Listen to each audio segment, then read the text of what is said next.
Hong Kong is one of the world's top business hubs. Let's learn how to start a limited company here.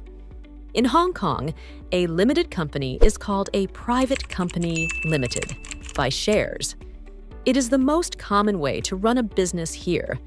A limited company is separate from its owners. This means the company is responsible for its own debts, not the owners. The company must have a director, a shareholder, and a company secretary. One person can be both a director and shareholder. To register your company, you must apply to the company's registry. You'll also register with the Business Registration Office and Inland Revenue. Your company name must follow rules.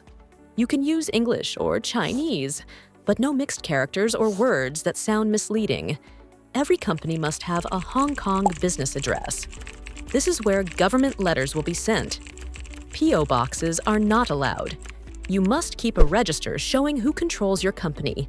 This must be updated and shown when asked by authorities. To open a company bank account, directors usually visit the bank in person with ID and documents. But with digital banks, you can open an account online, and no visit is needed. Starting a limited company in Hong Kong is simple with the right steps. If you're ready, let's help you get started today.